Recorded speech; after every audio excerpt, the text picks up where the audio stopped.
now it's my pleasure to introduce our next panel, sponsored by our gold sponsor, Cigna. Cigna has been a long-standing sponsor and friend and supporter to Leapfrog and has provided us with leadership especially related to maternity care. Cigna has worked alongside Leapfrog, leading efforts to educate on the importance of reducing early elective deliveries and C-sections. Thank you, Cigna, for your many contributions. This next panel is titled Disparities in Maternity Care and Maternal Mortality. Disparities in maternity care and maternal mortality are widespread and persistent in the United States. This is a tragedy. Black women are over 3 times more likely to die from pregnancy-related causes than white women. Among American Indian and Alaska Native women, the rate of death is 2 times higher compared to white women. And the rate for white women is inexcusably high. What's worse, many of these deaths are preventable. In this panel discussion, we've gathered leading experts dedicated to reducing inequities in maternity care to share their experiences and discuss how providers, employers, and advocates can work together to improve maternal health. The moderator of this panel is Nina Martin, features editor at Reveal News. Nina was formerly with ProPublica and was one of the first reporters in the United States to bring the maternal mortality crisis to light with her groundbreaking reporting in 2017. I'll turn it over to Nina for our panel discussion. Hello. My name is Nina Martin. I am coming to you from lovely Berkeley, California, Emeryville, for this panel on disparities in maternal care and maternal mortality for Leapfrog. Disparities in maternity care and maternal mortality are widespread and persistent in the United States. Black women are over 3 times more likely to die for pregnancy-related causes than white women, and among American Indian and Native Alaskan women, the rate of death is 2 times higher compared to white women. And really the worst part is that so many of these deaths and cases of severe maternal injuries are preventable. In this discussion, we've gathered some of the leading experts dedicated to reducing inequities in maternal care in the US to share their experiences and to discuss how providers and employers and advocates can work together to improve maternal care. I'll start by kicking things off. When I started reporting on maternal mortality and severe morbidity for ProPublica 5 years ago, maternal health was an issue that really was not on the public's radar. Even many in the medical establishment didn't realize the extent of the problem, how many deaths and near misses were preventable, or even how common provider practices contributed to the problem. 5 years later, a lot has changed for the better. We have bundles and toolkits at the hospital level at this to help reduce severe complications that lead to severe maternal morbidity and mortality. We have almost every state has a maternal mortality review committee to try to understand what went wrong in cases where women died from childbirth and pregnancy-related complications. There have been many provider level and community level initiatives. Even the White House, as they announced this morning, has taken a keen interest in improving maternal health for women in this country. And there's been, huge interest by maternal health advocates, by researchers, by community-based groups. But one of the biggest factors contributing to poor maternal health outcomes, which is systemic inequality and racism, has been much harder to acknowledge, much less to solve. And the pandemic has really exacerbated many of the health inequities, straining the healthcare system to the breaking point at some times and in some places. And low-income women of color, especially Black and Indigenous women, have continued to bear much of the brunt of what the pandemic has wrought. And now we face a new threat with attacks on reproductive health protections in the states, in legislatures, at the Supreme Court. And again, as always, low-income women of color will be the ones who are affected most. And so that's why it's really, that's why I'm on this panel. Thank you so much for inviting me from my new job as features editor at Reveal for the Center for Investigative Reporting. But for me, the reason I'm here is because I think it's really incumbent on providers and employers and others who care about women's health and children's health, maternal health, infant health, to do what we can to make the maternal care system as safe and as equitable and as inclusive as possible, as rights to basic health care are being eroded and legislatures and in the courts, stakeholders have to work even harder to improve the care that we're delivering. So now I'd like to introduce our amazing panelists. The first panelist is Elizabeth Howell, a longtime researcher in maternal health disparities at New York Mount Sinai healthcare system, who has recently taken on a new and exciting role at the University of Pennsylvania medical school. Liz, can you introduce yourself and tell us about your work? I'm happy to, and thank you so much. It's an honor to be here, and I'm so happy to join you this afternoon. So I'm professor and chair of the Department of Obstetrics and Gynecology at the Perelman School of Medicine at the University of Pennsylvania. And as you heard from Nina, I've only been in this position for about 14 months, and prior spent the previous 20 years of my career at Mount Sinai, the Icahn School of Medicine at Mount Sinai, where I spent 2 decades studying the ways in which quality of care contribute to racial and ethnic disparities in both maternal and infant outcomes. And really, sort of focused on infant mortality disparities, and particularly the care that those very preterm birth infants receive. I did a lot of work on postpartum depression and its impact on underserved communities. But I was always acutely aware as an OBGYN of the higher rates of chronic illness, pregnancy complications, and maternal deaths among women of color.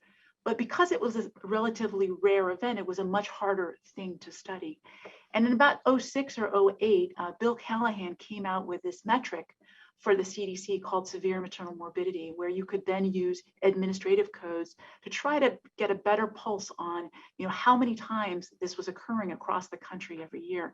And that really opened the door for me in the research that I followed up with on the next decade, really thinking about, again, how quality of care contributes to racial and ethnic disparities and severe maternal morbidity rates in New York City, looking at national data as well.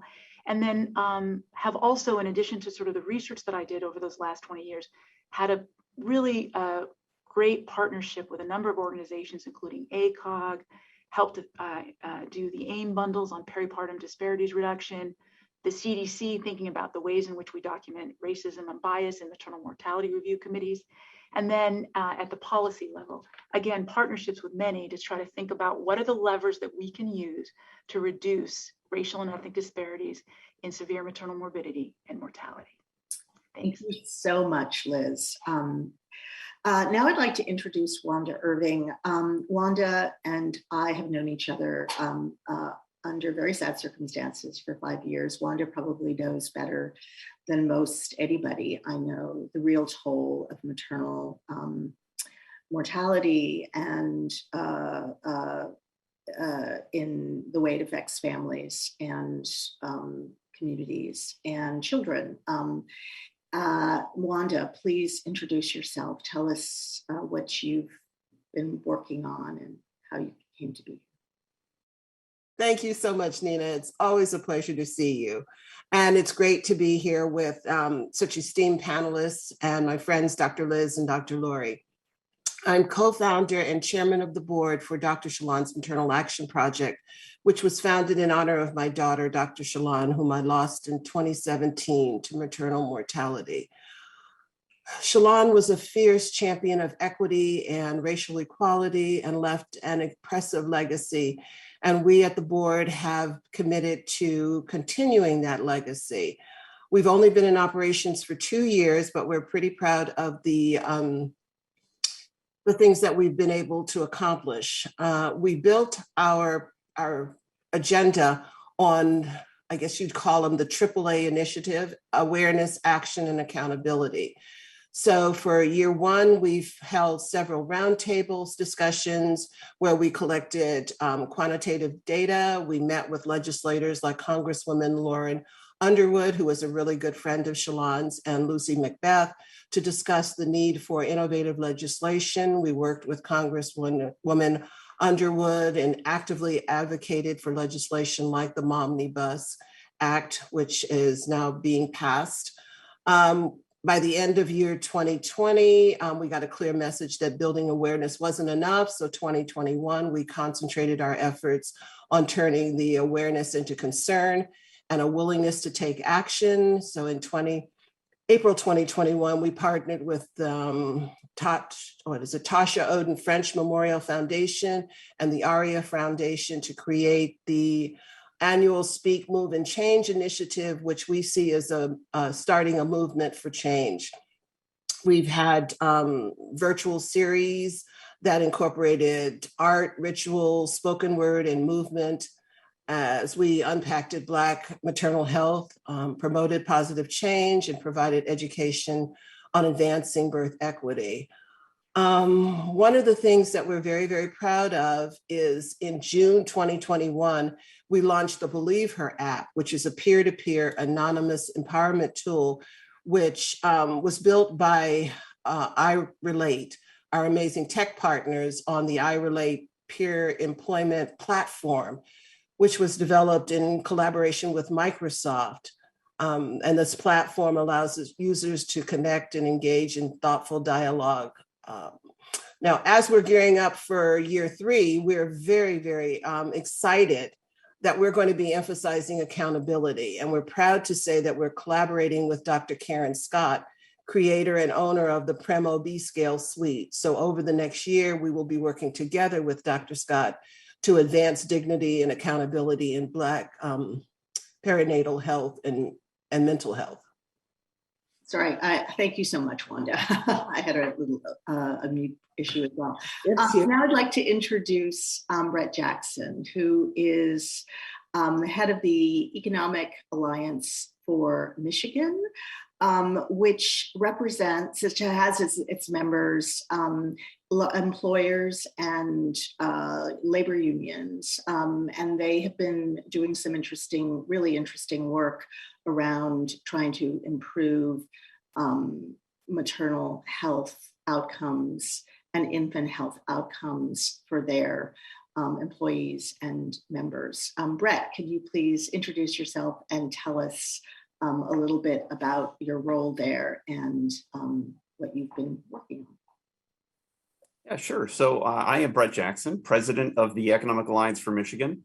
I'm honored to be part of this panel. Clearly, I am much different than the other panelists, and just honored to be included as part of this group. I do represent the Economic Alliance for Michigan. We're a business and labor coalition founded in the state of Michigan in 1982. So next year, we're going to be celebrating our 40th anniversary. And I think the reason why we're on here is because we are a regional leader for the Leapfrog group in the state of Michigan. And when I participated in the Bruce Bradley Fellowship with Leapfrog, that fellowship spawned the maternity care project that we carry on today. And I'll be excited to share a little bit more detail about that in a little bit. Great. Thank you so much, Brett. And finally, I'd like to introduce Lori Zeprin, who's a longtime thought leader in this area, focused on healthcare systems and the transformation of them and policy change. She's also an OBGYN, and she's also Vice President for Systems Equity at the Commonwealth Fund. Lori, can you please tell us a little bit more about yourself and about the work that you've done at the Commonwealth Fund?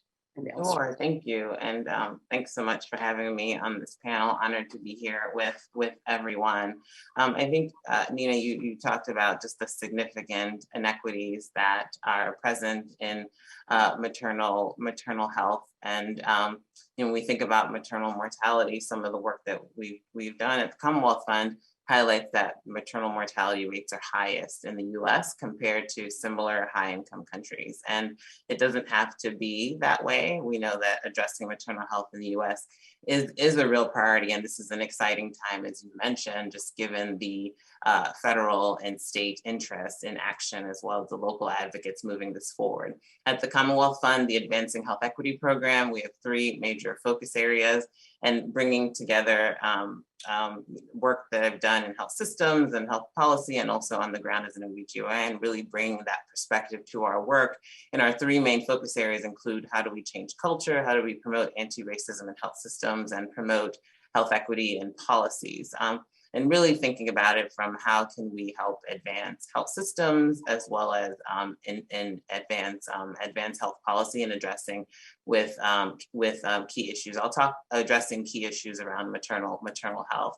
I'll talk a little bit later about some of our work around maternal mortality and morbidity, but really just say it's, as we think about just the significant inequities in maternal deaths, we also have to think about the impact of maternal morbidity, or near misses, or illnesses that birthing people suffer as a result of complications of birth, and really the long-term impacts as well. And so it's really exciting to see the policy change that's on the horizon to really help impact and improve our maternal health care system. Thank you so much, Dr. Lori. So actually, I'm going to stay with you, if that's okay. So talk to us about the research, kind of what the current state of the research tells us about the prevalence of maternal mortality and severe maternal morbidity. And I know that the Commonwealth Fund has done a lot of work just in the last year, it seems like, in this area, sort of especially about both the widespread nature of the problem, but especially among women of color, Black women in particular, but also the cost. So take it away. Sure, that's a lot. I'll try to be succinct and brief.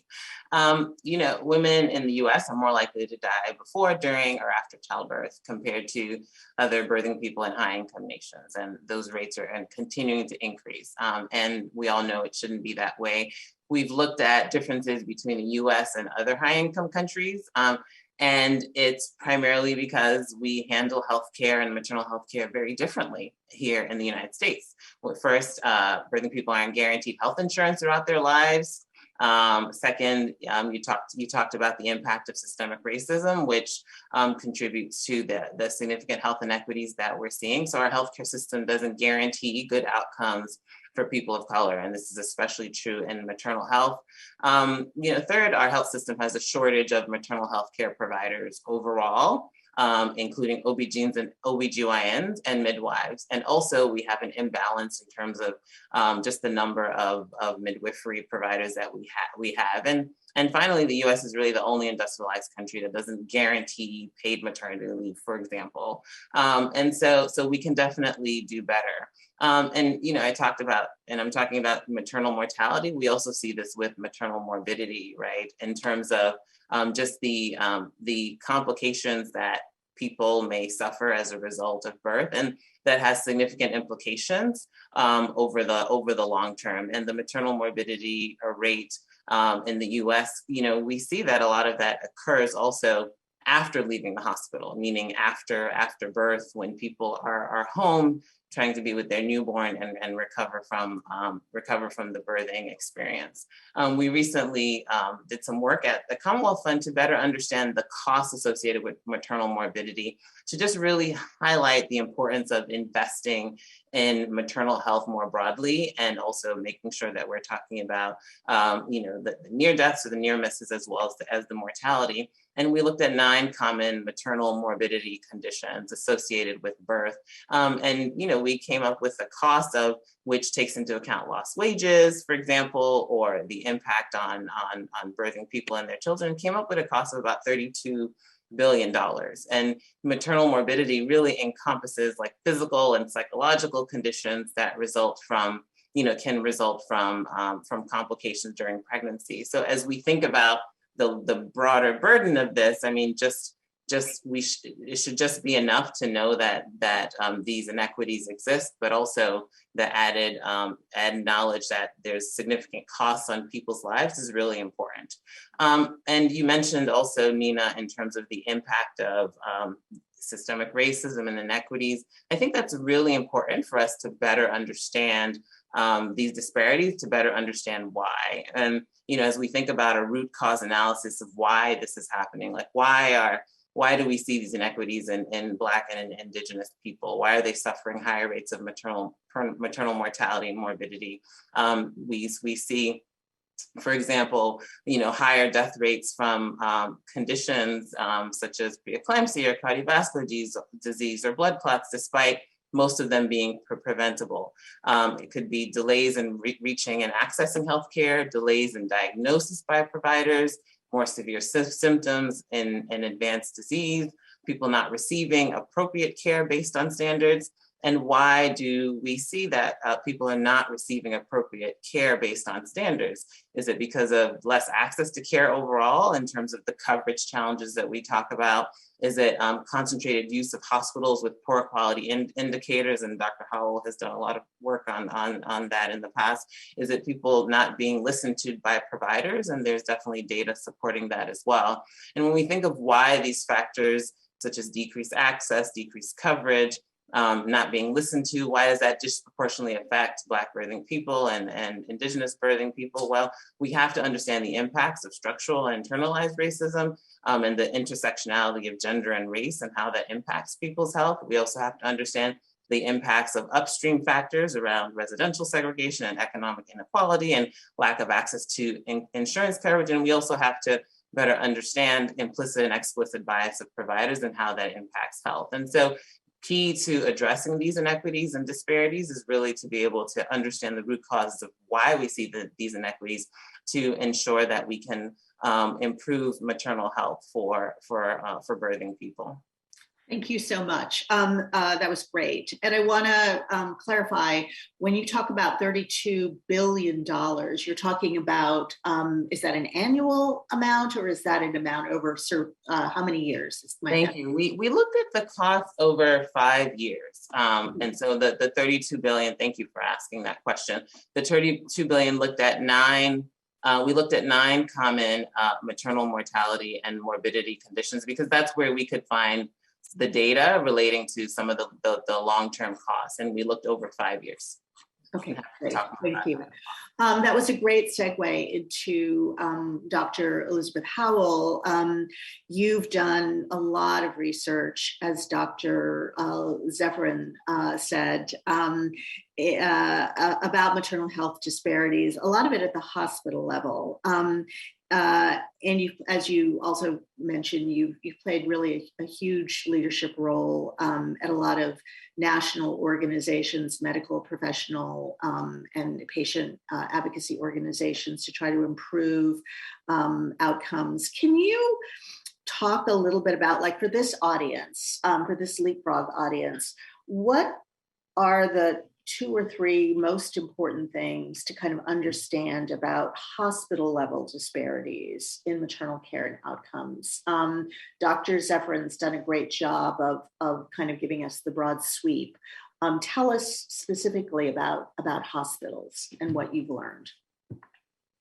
So I think you're going to hear a lot of themes today that are going to be recurring. And coming up over and over again, because I think they are the sort of key things that we've learned over the last few years. And I'm going to start with something that Dr. Zephyrin just spoke about, which is the role of structural racism. So, we often said that Black women had higher rates, and we attributed things to the individual for so long in this country. And I think this growing recognition of the role of structural racism and the downstream effects of that, and what that means in terms of health outcomes, goes far beyond maternal health, but it's so critical to important to emphasize. And the role of social determinants. And so even though I've done a lot on hospital level, these things are within our hospitals and within our hospital doors. We need to be thinking about the role of social determinants and the role of structural racism in these outcomes. And I think, we are getting a little bit more thoughtful about this. And I think you'll hear about a number of programs thinking more about coaches, community health workers, patient navigators as a way to sort of enhance care antepartum, during delivery, and postpartum. But that's an important thing. The second point I will make, which Dr. Zephyrin also alluded to, is really the role of quality of care, and the fact that one of the things that we've really shown, our research team did a lot of work showing that for a variety of reasons, Black women tend to deliver in specific hospitals, and those hospitals have worse outcomes for both Black and white women.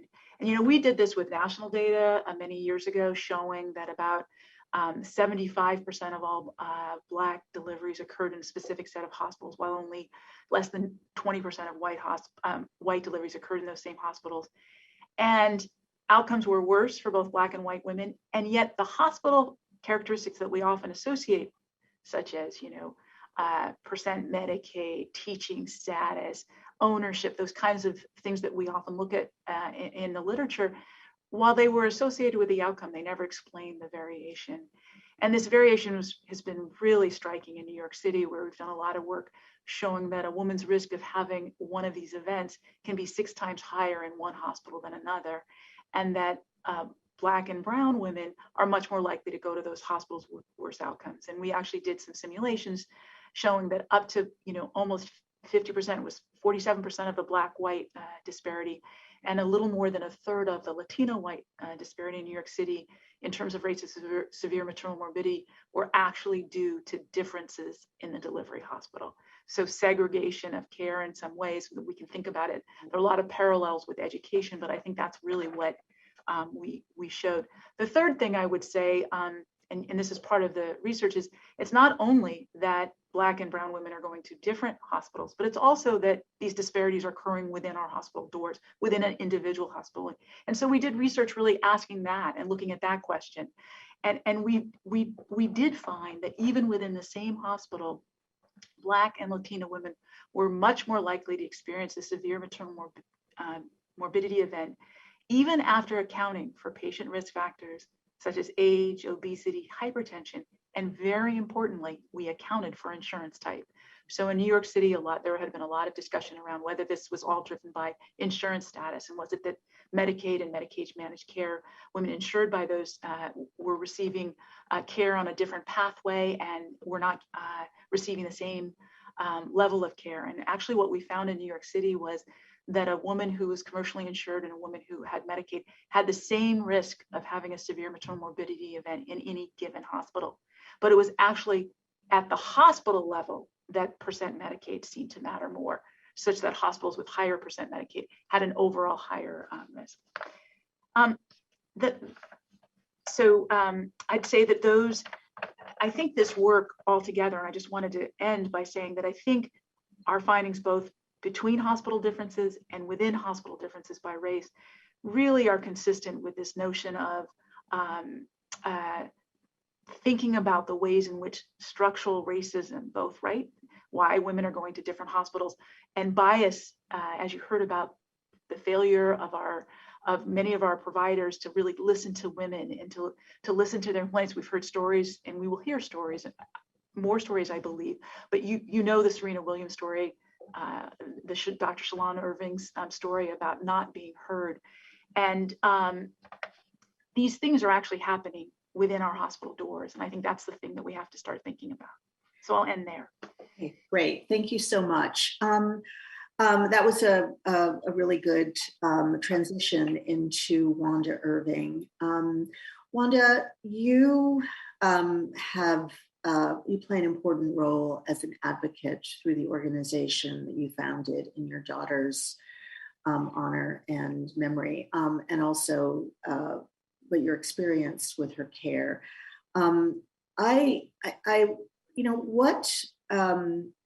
Dr. Shalon Irving was a CDC researcher in health equities. In fact, I believe some of her work was in the area of maternal mortality and severe morbidity. She had the best healthcare possible in Atlanta. She had an enormous and very loving community of people, starting with you, Wanda. And yet she died 3 weeks postpartum because her medical providers didn't believe her. That she was experiencing the symptoms that she was experiencing. Wanda, can you talk about how you think racism and maybe whether it's sort of overt racism or unconscious bias, what role that played in the care that your daughter received and didn't receive? Certainly, thank you. I guess what I wanted to start off by saying is I agree with you. Before 2017, when my daughter died, I didn't think much of maternal mortality, and I'm sure, your average American wasn't thinking about it either. It wasn't on my radar, even though it's been going on for decades. And I've talked with a lot of mothers of lost moms, and I've talked to a lot of women who had near misses. And the stories are so close that you would think it was your story. And the comments of not being heard or believed just kept coming over and over and over. When my daughter died, I thought maybe the system had failed her. That there was more that could have been done. But over the last couple of years and in talking to other women, I've come to realize that her death was not a system failure. It wasn't happenstance. It was by design. Institutional racism is so deeply ingrained in the very foundation of the healthcare system, just as it is in every other system in this country. That's the way the country was designed. It's embedded in the laws and the regulations of our society. So the medical system was just operating exactly the way it was intended to operate, to devalue, disbelieve, and discredit the lives of Black women, regardless of education or social status.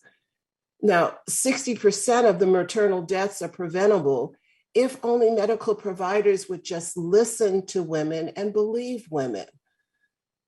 Shalon, I'd like to just talk about the pain points that, were very evident along the way. And had they been adhered to, Shalon would be here giving this testimony or this presentation. So I wanted to point out a couple of those for you. Shalon gave birth on January 3rd by C-section. 5 days later, she developed a hematoma. It was totally missed and then dismissed by her high-risk doctors. 3 days later, the hematoma wasn't healing. She sought out medical help from her high-risk doctors, but to no avail. 3 days later, she began to experience other complications, and her general state of health began to decline. Now, over the next 7 days, she went back to her medical providers no less than 5 times. And this is with a newborn baby, but nothing was done. Even though she was extremely articulate, well-traveled, she couldn't get the medical providers to listen to her. Her concerns, her symptoms were just dismissed. And so on January 21st, she went to her medical provider with a resting blood pressure reading of 174/118. She had swollen limbs. She was 9 pounds weight gain in 5 days. But she was sent home with a prescription for some pills and told to come back in a few days if she didn't feel any better. She suffered a cardiac arrest at home that very night, 21 days after giving birth to her daughter and hours after coming back home from the medical provider. You asked me what role racism played in Shalon's death. I think the death of Shalon is the prime example of how racism plays a role in maternal mortality, because it didn't matter that Shalon had a dual PhD in sociology and gerontology. It didn't matter that she had 2 master's degrees, one of them a master's of public health from Johns Hopkins. Didn't even matter that she was a lieutenant commander in the US Public Health Service and a member of the well-renowned Epidemic Intelligence Service. It mattered even less that she was an epidemiologist at the Centers for Disease Control. None of that mattered. She was just a Black woman accessing a system designed to see her as a stereotype and respond to her in that manner. Wanda, thank you so much for sharing that story. Every time I hear it, I want to reach through the computer and give you a huge hug. And also, I think it's an incredibly important, powerful story. My heart breaks for you over again. So thank you for sharing that and the work that you're doing. Brett Jackson, I want to turn to you now because your organization, the Economic Alliance for Michigan, has actually recently polled your members for information about C-section rates by patient race. And you have come up with some data that I think is really eye-opening and kind of shows in a very real, visceral way what we're talking about, what the other panelists have already sort of talked about. Can you share that data with us? Tell us a little bit about your methodology and then share the findings. First, Wanda, thank you for sharing your story with us. That was the first time I've heard it, and I'm certainly moved by it. And, I think the work that we try to do through our EA Maternity Care Project is trying to address the very issues that you outlined. So thank you for sharing that with us today. We did ask our members to look into their data and find out what type of racial or ethnic disparities they're seeing in the care of their patient populations in maternal and infant health. And we weren't able to get a lot of data because these things aren't tracked. And we have to do a better job of asking the right questions in order for over time to be able to follow the trends that are happening within employee populations. But we were able to get some limited data on C-sections. And I want to qualify the data in a couple ways. One, this is claims data, right? So it is not risk adjusted. It is encapsulating all mothers that would have had cesarean sections within the population. And so it does not differentiate by NTSV or anything like that. Secondly, the people covered under this data are blue collar workers entirely. These are hardworking people who make a decent wage, who have what I would consider good health insurance, but with low cost sharing. This does not include Medicare or Medicaid, for example. These are hardworking people who've earned a good benefit and have a good job. So for the white folks in the population, there's 29% C-sections across the entire population. And this is also, I'll say, nationwide too. These are companies who operate in many states around the country. So it's not just centered on Michigan. So for the white population, 29%. For the Black population, 44%. Now that is 50% higher than the white population. And let's pause and reflect on that. That just within, 2 different subsets of America, we can have such a dramatic difference. And I think you're hearing from the other panelists as to why that may be the case.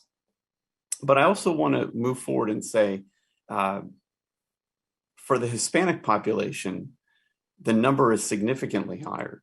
67% of Hispanic mothers have cesarean sections in this working class population. It's almost like the mothers who give birth vaginally are the ones who they weren't able to get to the surgery suite. It's really disgraceful that this is happening in our country, and that there's just such a disparity amongst all these different populations in America. Wow. Can you tell us, I mean, those are stunning differences. And even with the caveats that you've put on about the data that you've collected, those differences are really stark. And can you tell us what period of time this data is from? Yeah, this is within just the last 3 years. Okay, wow. So it is very recent. It is pre-pandemic and including the pandemic. So obviously there's a lot to be sort of sorted out within that data set and trying to understand it, but it's just it's pretty stark and shocking. What can you tell us about what you like? How long have you known this, and what are you doing with this information now? Well, we just found this out maybe 4 to 5 weeks ago, and so we're trying to figure out, dig a little deeper and find out, are there specific hospitals that we can point to? Does it vary by state, by region? I think there's a lot more information that has to be gathered. But as I said, the data is really tough to come by. The reason why it's only focused on a blue collar population is because the white collar population, you couldn't do this analysis. They're not tracking the data by race. And so as I said, we have a lot of work to do. Okay, great. That segues really well into the next area, a topic of discussion, which is data. So as your data sort of shows, it's a reminder that really one of the biggest steps that stakeholders can take to improve maternal health and infant health is to collect better data. And what you're saying about the difficulties of getting good data tracks with what I have found in my own work, what I've heard from many different groups in many parts of the country. And Dr. Zephyrin, it's something that you have been really interested in, and the Commonwealth Fund has been really interested in. In a report, a recent report, you put it starkly, data collection, this is a quote, data collection on maternal morbidity needs a drastic overhaul, you said. We cannot improve what we do not measure. Can you talk a little bit about what the big problems are? What kind of data isn't being collected, isn't being disaggregated by race, by income, by gender, by state?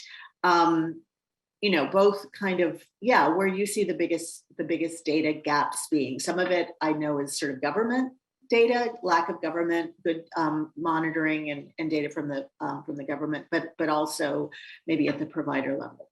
Go ahead.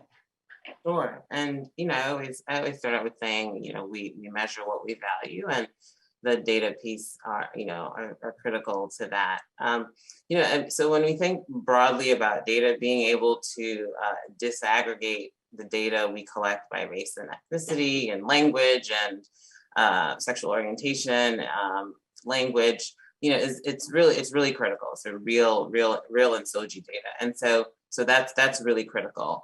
So I'll talk a little bit about sort of some of the data challenges and also the opportunities now by recent legislation and efforts. And so some of the work we've done, I've been co-chairing a group called Leveraging Data to Advance Health Equity with a group called Health Evolution. And we've been working closely with them at the Commonwealth Fund on really providing a framework for healthcare systems on data that they can be collecting. And there are a lot of health systems that have a lot of raw data that they're collecting, right, on demographics and patient outcomes and experience. But then it also becomes, then what are you doing with that data? And so being able to disaggregate that data is really critical. And so efforts around standardization around race and ethnicity collection is really important. And there's a lot of efforts in that in terms of like, how do you ask the question? Are the data available? How do you disaggregate that data? And then it's, what do you do with that data? Being able to disaggregate that data and utilize them in dashboards and address impacts, for example. And so I think it's really important at the health system level.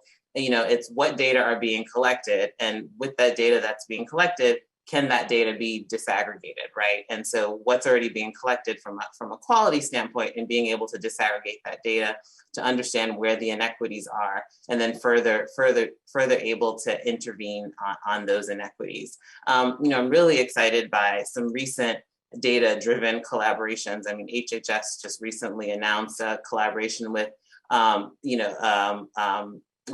a group called this new Perinatal Improvement Collaborative, where over 200 hospitals are signing on to capture and integrate like patient and clinical care data from moms to infants to really understand the drivers of preventable harm and inequities. And so these are the type of efforts that are really important. They're collecting like 80 plus quality measures relating to mom's physical health and status, and mental health, and infants' physical health over 1 year, and being able to disaggregate that data to better understand how to identify, track, and monitor, and then ultimately reduce maternal and infant inequities. So that's really critical. I was really excited to hear about the announcement today about CMS creating a new designation around quality of maternal health services for our nation's hospitals, right? Establishing this birthing friendly designation that you mentioned earlier, Nina. That's going to also drive significant advances in data collection and really better understanding of the disparities, and building that accountability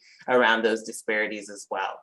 So there's the collection of the data, and then also the disaggregation of the data. And the last thing I'd also like to say, there are efforts in recent legislation that's proposed, for example, the Momnibus, to improve like data collection processes and quality measures. And so resources to further bolster the CDC's efforts around the maternal mortality and review committees and other work. That's really critical to better understand where these inequities are, and to better understand whether interventions are working to address these inequities. So the data are critical. There is definitely a lot of efforts to further address this data and disaggregate them, and that's really important to address these inequities.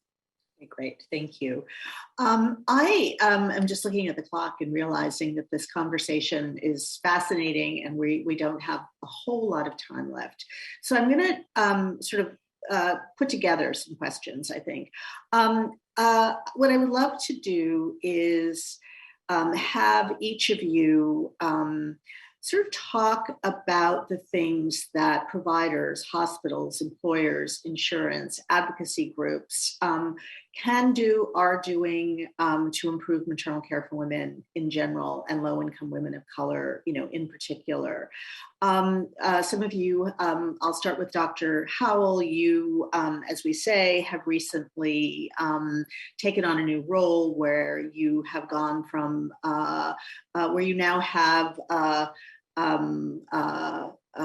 new CEO who has sort of been really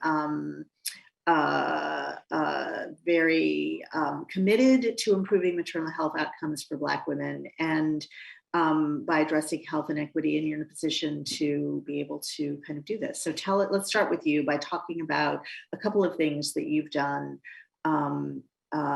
in your new role at the University of Pennsylvania Medical System. Thank you so much. And I'm really excited to share, because I really truly believe that it's sort of bold leadership is one of the requisites that we need in this space if we're going to make progress. And have a CEO for Penn Medicine who was very, really cares deeply and wanted to see action on this topic. And so we had, for the last year, as one of our Penn Medicine leadership goals, which is a team goal, which compensation for leaders is linked to, the reduction of maternal morbidity and mortality among Black women specifically. And just to set the stage a little bit, the Penn Medicine has 6 hospitals, 5 delivery hospitals, nearly 20,000 deliveries every year. And so we worked together. We had a composite measure for severe maternal morbidity using the CDC algorithm, and then Vizient 4, 5, and 6, which is just sort of infection, hemorrhage, and embolism, to look at how we were performing across the system. We had to really get a lot of buy-in. This was something that had not been done. There had not been a goal around women's health or one around equity specifically. And so we went to the CEOs of each of the hospitals. We got a learning collaborative across the 5 delivery hospitals with physician, nurse, and quality leaders to talk about best practices. What do we need to do? We had a lot of investment in data infrastructure so that we could get the metrics. We could stratify by race and ethnicity. We then really took this composite and said, what are the leading codes? Where do we need to work? And we found that it was hemorrhage. And so we did a ton of work on coding around hemorrhage, around making sure the bundle is appropriately used. Do we have all the carts, all those things, evidence-based practices around anemia management, around a lot of other related things. So we did a sort of a step-by-step process, a continual improvement, a sort of learning collaborative. But again, I give so much based to the CEO's strong, bold leadership. But the other important part of just sort of the clinical care and improvement was a huge effort on health equity that was going on at the same time. Not only making sure that 100% of our physicians, but 100% of our staff at the Hospital of the University of Pennsylvania in our Department of OBGYN have been trained on implicit bias. Now, do I think a one-time training is enough? Absolutely not. But do I believe it's a beginning? I do. We had a number of other things around this sort of health equity. You heard Dr. Zephyrin talk about disparities dashboards and stratifying metrics by race and ethnicity and insurance type, which we now do across all the quality measures in our department, right? We have brought in a number of speakers. We've had community organizations come in. We're starting to build more and more partnerships with community organizations. So it's been this concerted effort to really focus in on this topic. And then this next year, this is now my second year, we still have this as a Penn Medicine team leadership goal. This year it's expanded to BIPOC patients more broadly. So I think that's one example of how a health system really can take a leadership position and really address this issue in a thoughtful, interdisciplinary way. And I think there's so much buy-in, which was what has been surprising to me, across these varied hospitals from very different communities. I'm in Philadelphia, but we have hospitals in a number of other areas that we're partnering with that are part of our system. And it's been striking to see how excited people are to work together to tackle this goal. That's great. Thank you so much. Brett Jackson, you at the Economic Alliance of Michigan have a couple of different projects, or have a maternal care project that you alluded to earlier. Can you briefly tell us what that is? Yeah, so as I said, it came out of the fellowship that I did with the Leapfrog group, and trying to figure out how do we leverage the data that Leapfrog collects in order to drive system change in our state, because in Michigan, as is the case everywhere, but in Michigan specifically, the maternal and infant mortality rates are above the national average. Black women die 2.4 times at a higher rate than white women in maternal-related events. Infant mortality is double for Black infants. And when we look around the state at the cesarean section rates, they vary tremendously. And even it doesn't matter about urban versus rural. There were facilities that were doing 42, 43% first-time non-complicated cesareans in rural areas as well as urban areas, in ones doing very low rates. And so we have to get our hands around what is causing these disparities in care, whether it's racial or not, to try to improve the care delivery in our state. So in order to do that, we really try to engage our employers. And even this past Friday at our board meeting, our members, both business and union, validated the work that we're doing with Leapfrog, trying to address these issues, identifying the problems. And I think the data that I shared a little bit ago is part of that solution. And then I really want to call out the work that Stacy Like from our team has done to turn our birthing ratings system that was developed with Leapfrog data and expand it to having a suite of information available to mothers across our state and really across the country if they wanted to access the site. And then she's taken the next step to bring together a lot of relevant stakeholders, whether it's quality collaboratives, health systems, physician practices, employers, unions, consumers, government, bring them all together in a meeting. And we held our first meeting of maternal and infant health symposium just 6 weeks ago.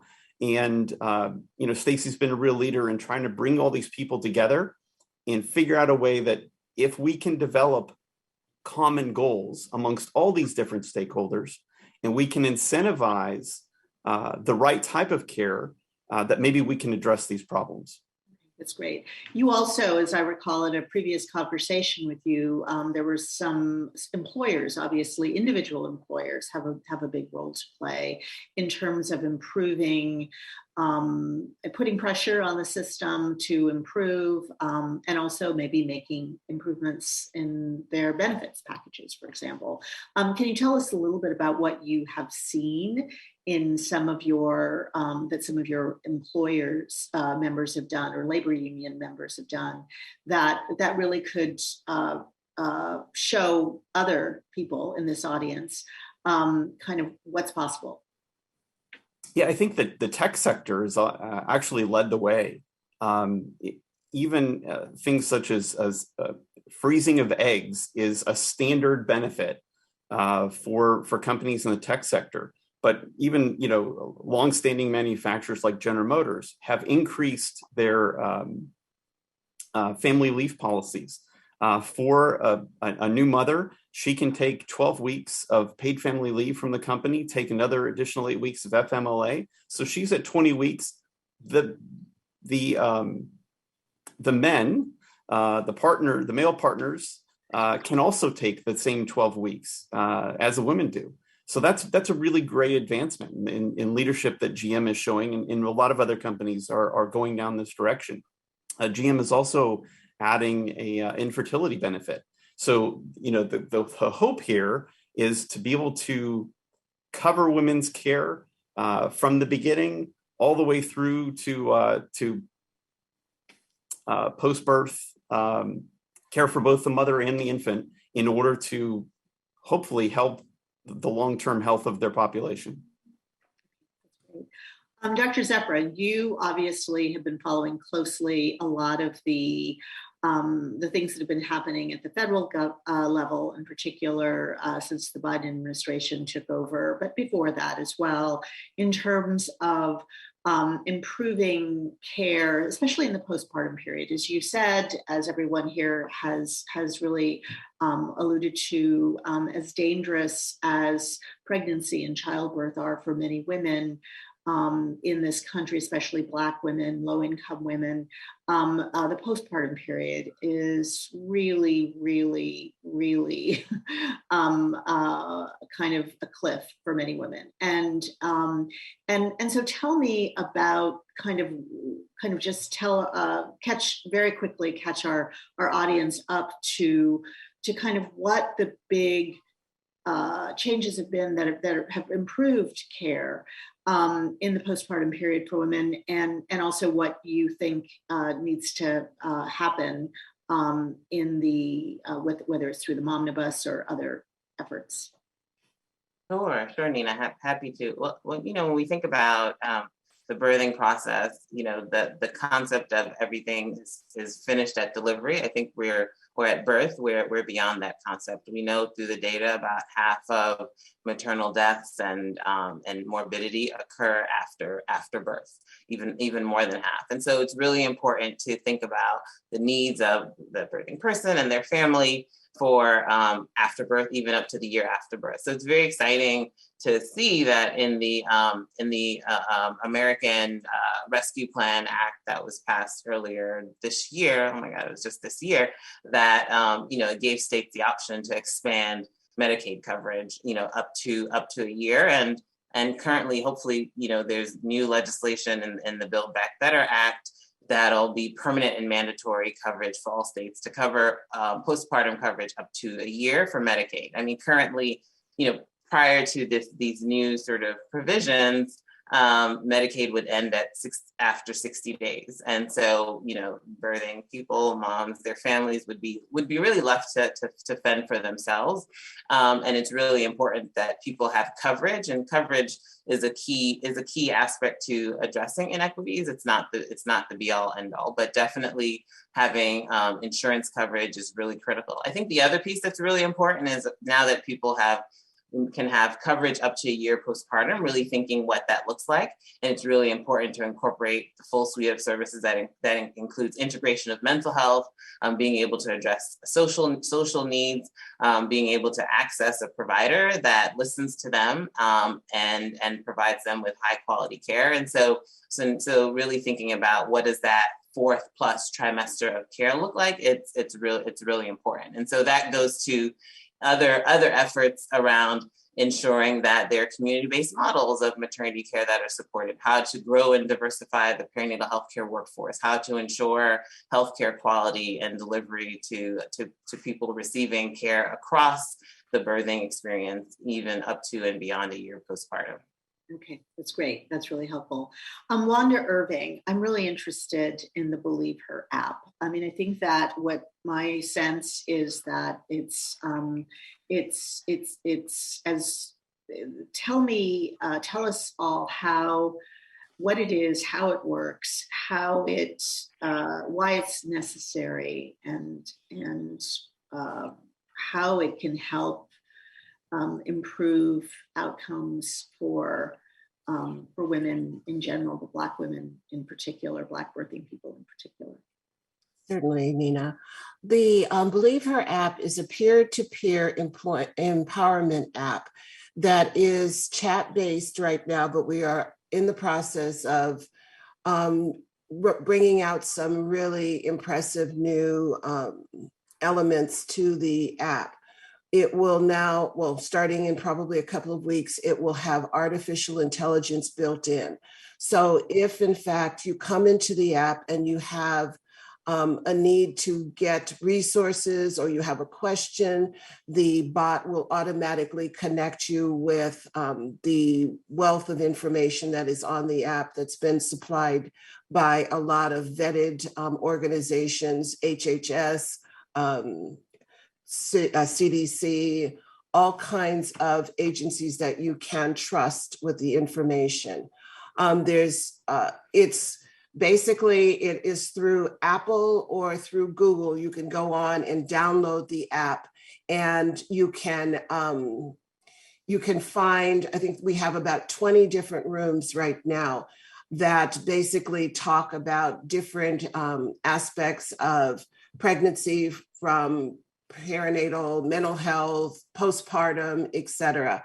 And we are working with, the National Doula Network to set up ambassadors that will be available in those rooms to talk with women about different issues.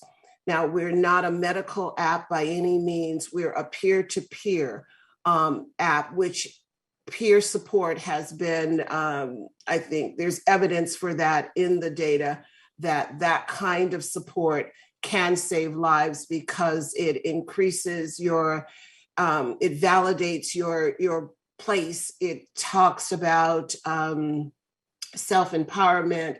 It allows you to talk to someone who's walked in your shoes. It gives you a community, a network of people who have shared experiences that can help provide you with the information that you need at the time.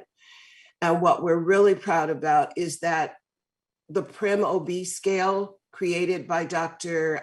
Karen Scott will be integrated into the Believe Her app, so that integration will combine the power of this validated scale with the voices of Black birthing people to provide sort of like a a previously inaccessible view of patient-reported experiences or near misses or obstetric racism. So that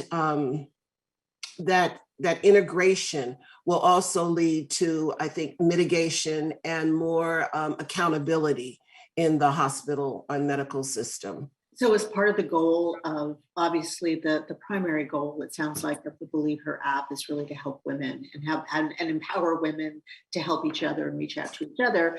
But this partnership also sounds like it might be a way to collect data, qualitative data, right? Women's experiences about their experiences of racism, obstetric racism, and it, because that, you know, as we've been talking about, data is so important, but it's so, you know, individual experiences of racism are particularly notoriously either difficult to measure or we haven't even tried because we don't want to know. Is that fair? I think that is an excellent assessment.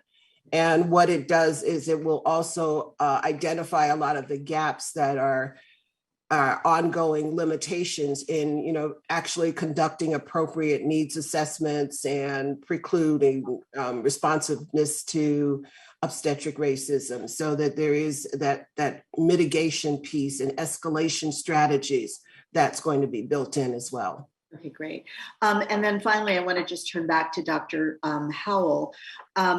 So Penn has a really interesting program that I know, also the HeartSafe program, that I'd love you to talk about, because that is very heart-related conditions, peripartum cardiomyopathy, and other heart-related conditions are one of the leading causes of death for women, especially Black women, especially in the postpartum period and the later postpartum period. And talk about that program and how that program is helping kind of sort of keep track of women and who are suffering complications and get them into care.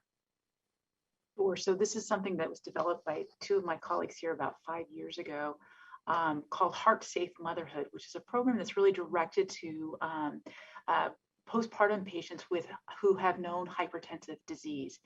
And all participants who had high blood pressure received a blood pressure cuff, education on proper use, and then were set up with a text messaging program so that they would check their blood pressure twice a day for the first 10 days, which is one of the recommendations that ACOG came out with when we found out that, you know, it was these postpartum period that people were really at risk for preeclampsia right after delivery, and yet many women were falling through the cracks.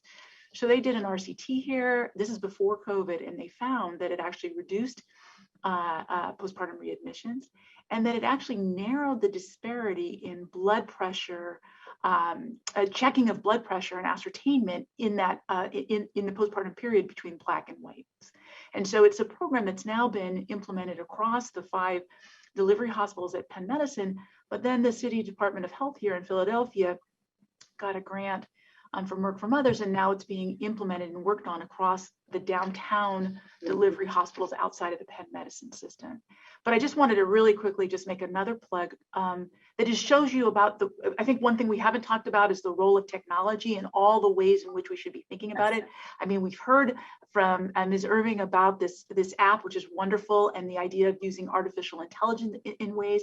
I just wanted to say that we have a number of programs at Penn here using technology to try to improve care in the postpartum setting. And one of them, another program is called Healing at Home, which is really trying to help women get out of the hospital sooner. And it uses one of these bots to sort of help bridge the gap in care and answer questions, make sure women have what they need around breastfeeding support, around postpartum depression, around their health in general. And so I think that, as well as, you know, telemedicine, which we learned from our experiences through COVID about how important it is and how we can actually improve access. We actually improved access in some of our most underserved patients with the use of telemedicine. So really making sure that you're looking at your data. So there's a lot of opportunity for technology to help us in this battle to reduce disparities. That's great. Thank you so much. Okay, now we're going to move to some audience questions. And the first question I want to throw out to any of you, but maybe Dr. Zephyrin, Dr. Howell, Wanda Irving, any of you can address. Talk about the extent to which mental health, which we really haven't talked about so much in this session, play a role in maternal health disparities. So maternal mortality, severe maternal morbidity, disparities, and other outcomes. And Dr. Howell, I guess I know you've done a lot of research on postpartum depression, and so I guess let's start with you. So I think a lot of the maternal mortality review boards that are, have gotten more funding, and we're learning more and more about the rising rates of substance use, suicide, and the burden and the role it actually has in maternal deaths in this country.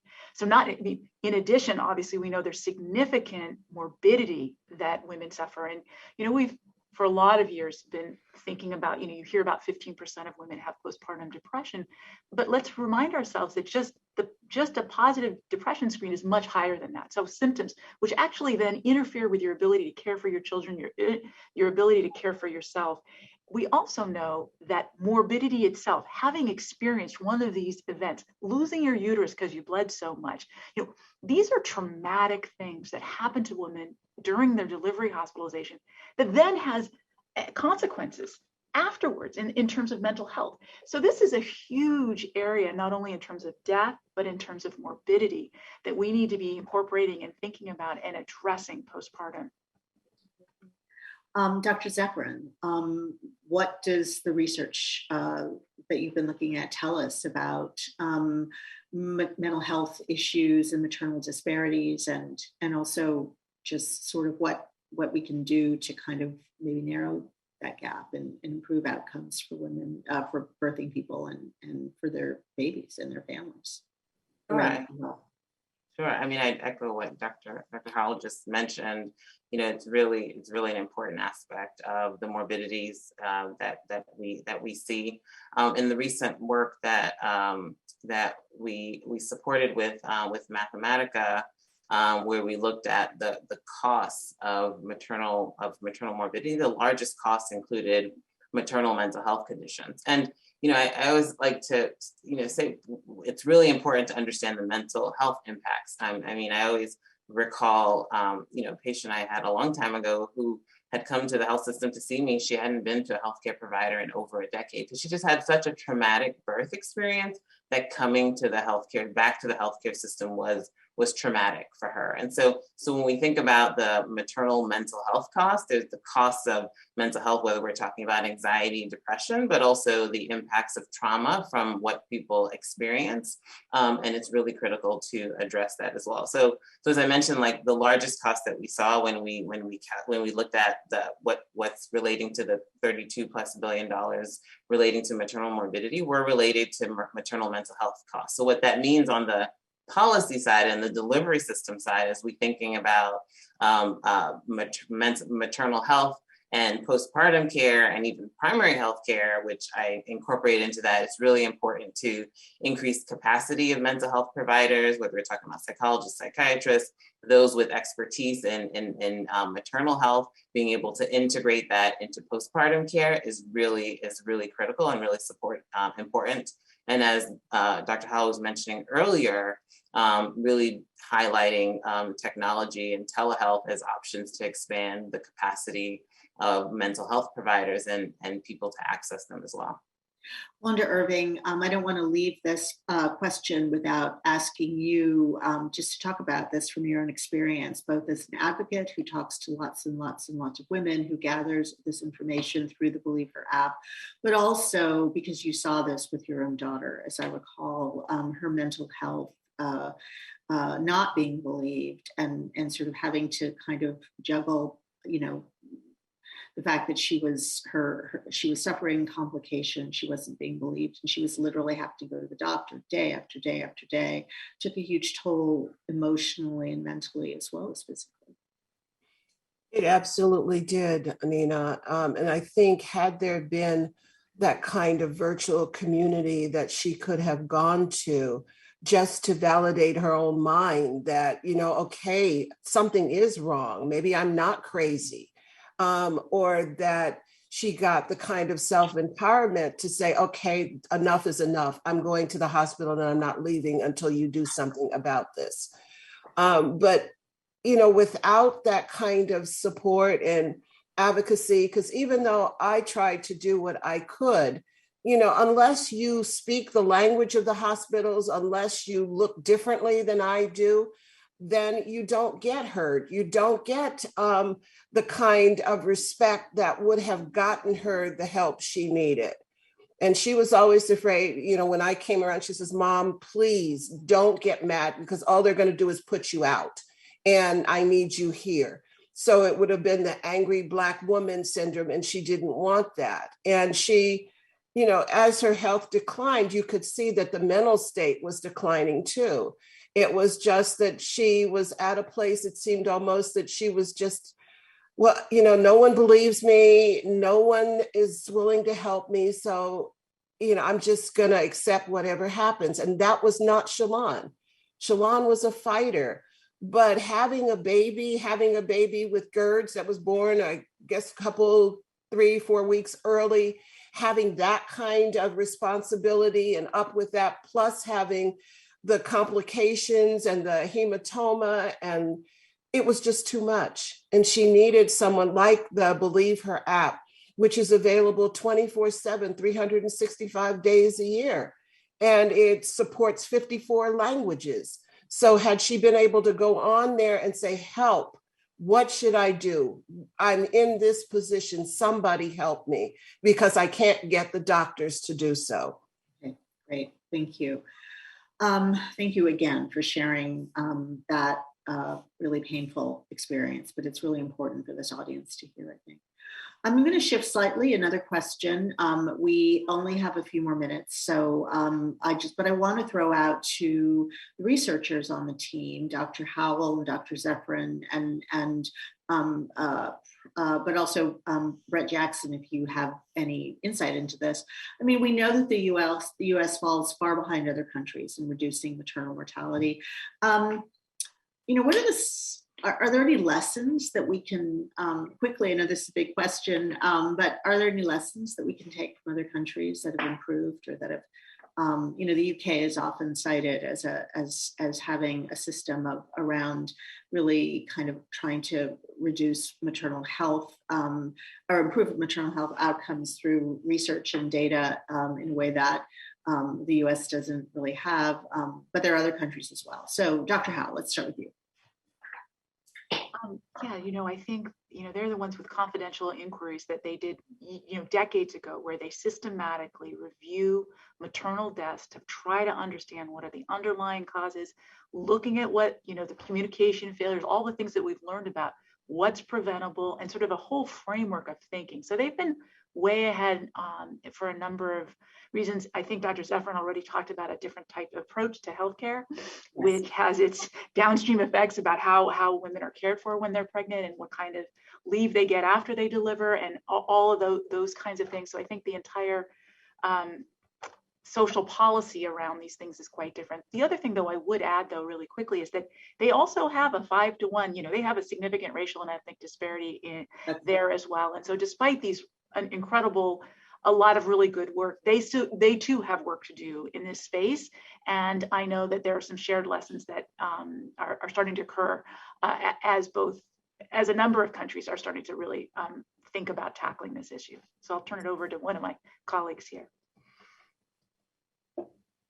Sure, just to add to that, I mean, I think we talked about it earlier in terms of the social policies. Having a national health care system is really important. I mean, it's not just we see the differences in maternal mortality, but also in maternal morbidity, but also in just overall health and wellness when we compare genders across the U.S. and other developed nations. It is important to note, just as Dr. Howell mentioned, the disparities do exist. And so I think the lesson there is that we also have to intentionally address the reasons for the inequities that we see and address structural racism intentionally if we're going to drive down the disparities. But having coverage, so things that universal health care, so things like Medicaid, et expansion and Medicaid extension are really critical and important. Things like addressing the upstream determinants of health, things like having primary health care and integrating mental health into primary care is really important. And really the diversification of our healthcare providers, not only in terms of race, ethnicity, gender diversification, but also in in the midwifery to OBGYN sort of ratio, investing more in midwifery care and diverse midwives, and investing in perinatal integrated healthcare teams where you have the team of providers that are working together to support the family. Okay, all of those are great. And I thank you both for, as a reminder that yes, health, maternal care disparities, racial and ethnic disparities in maternal health care are not just a US phenomenon, not just an American phenomenon. And I think that that's something that we often lose sight of. It's incredibly important. It's great to know that sort of internationally there's efforts sort of thinking about what the commonalities are and how to reduce them, the disparities in the US and around the world. So this is a final question. It's a summing up. First of all, I want to thank everybody for your amazing, the work that you've done, the work that you will continue to do, for being on this panel. I'm so honored to have this chance to have this conversation with you and to hear about the work that you're doing and to learn from your insights. For our audience, I'd love you each to take about a minute to sort of, if there's one thing that you think we haven't covered, one really important message that you want to get across to this audience about what we can do, what we must do to improve healthcare for low-income people of color, especially maybe Black birthing moms and women and people and babies. I mean, just what do you want to leave? What do each of you want to leave this audience with? Please go. Wanda, let's start with you, Wanda Irving. Well, I think and everything has been said pretty much, but one of the things I'd like to say is that change begins with each of us. This has been going on for decades, and if we want to eradicate it, it's up to each of us to do what we need to do to make the difference. Shalon had a mantra that was a personal mantra, but it's what guided her professional life as well. And it was, I see inequity wherever it exists. I'm not afraid to call it by name, and I work hard to eliminate it. I vow to create a better earth. And, she lived up to that vow each and every day. And I think if we each took the same vow within our own circle of influence, imagine the difference that would make.